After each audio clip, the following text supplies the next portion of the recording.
Teaching is one of the most important jobs in the world. In fact, the future of civilization depends upon a dedicated, educated, caring cadre of teachers who are willing to share their knowledge and their hearts with their students. Not only is it an endeavor of critical importance, to do it right is one of the most difficult jobs known to humankind. To raise, guide, and teach other people's children for 8 hours a day is more than a job. It's a calling. And as is the case with any calling, the ongoing expenditure of time, intellectual creativity, and emotional energy can lead to burnout. No one is exempt. From the novice first-year teacher to the experienced long-term educator, everyone who works with kids and young adults can become stressed by the responsibility, the lack of appreciation, and the innate feeling that there's too much work and not enough of me. Teachers new to the profession are especially vulnerable. While numerous studies show that teachers perform best after being in the classroom for at least 5 years, 46% of new teachers quit before their 5th year. Early signs that you might be experiencing teacher stress and burnout include the following: feeling overwhelmed by the workload, experiencing job frustration, finding it difficult to concentrate on tasks, feeling fatigued most of the time, having a general feeling of irritation regarding school, feeling stuck in a rut and experiencing little joy in teaching. All of us have our down days when we may experience one or more of these symptoms.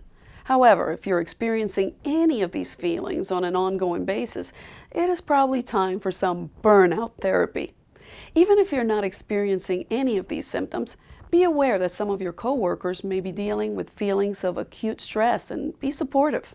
It is important that teachers take responsibility for initiating a program of self-care and other care that will prevent burnout.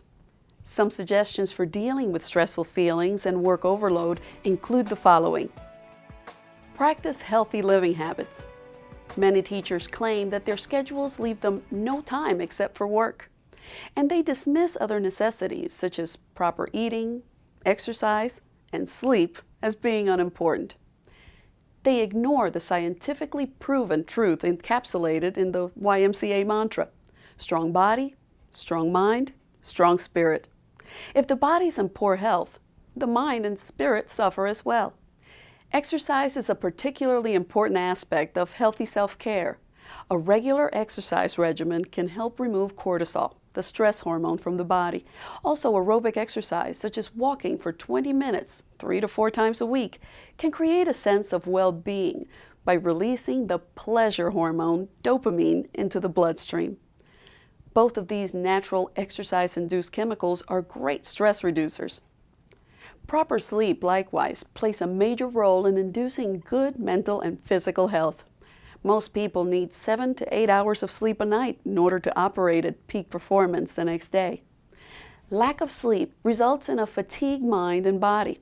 Minor irritants that normally would be laughed off are magnified, and the joy of teaching is diminished.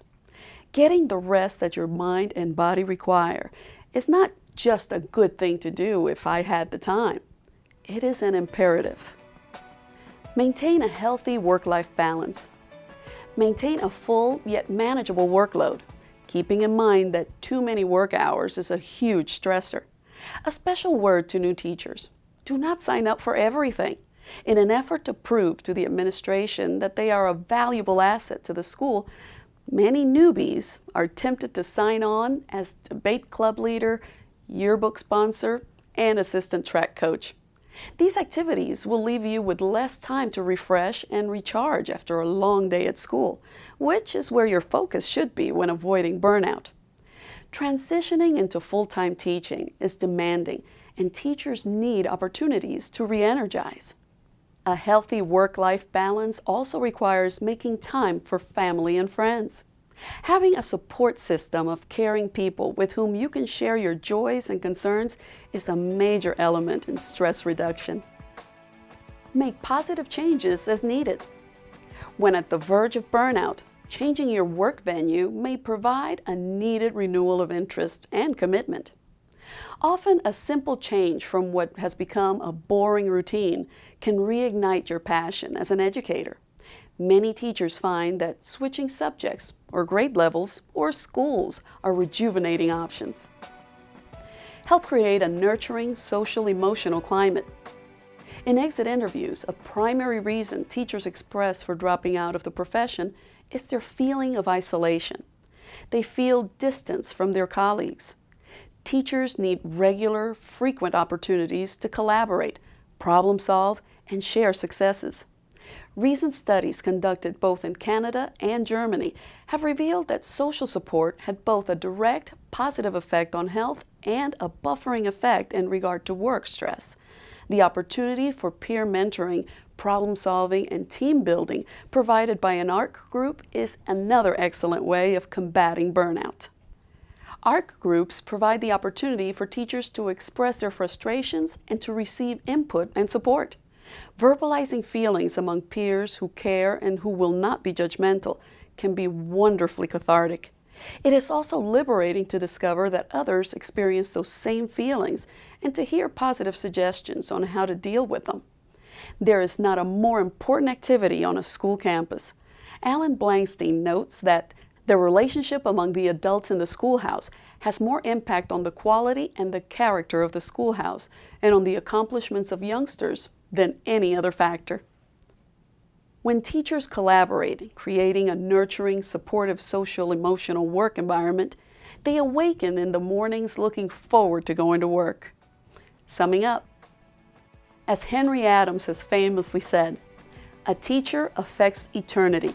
He can never tell where his influence stops. Retaining an excellent, caring group of teachers who are passionate regarding their mission is essential to the future well-being of our young people. Their influence upon their students, helping them to develop core competencies and to envision a positive future for themselves, is a gift that will enhance the lives of those children and their children's children for generations to come. To this end, teachers must intentionally nurture themselves and one another to prevent becoming discouraged and burned out. The time spent in paying close attention to self-care and to the care of colleagues will pay huge dividends in the service of students and the world. Here are some things to remember in dealing with burnout. Teaching is one of the most important jobs in the world. It can also be one of the most difficult and stressful jobs in the world. If a teacher does not practice good self-care, he can burn out on the job. It is important that teachers practice healthy living habits, exercising and eating healthy. Maintain a reasonable balance between work and your personal life. Take time for family and friends. Create supportive relationships with your colleagues.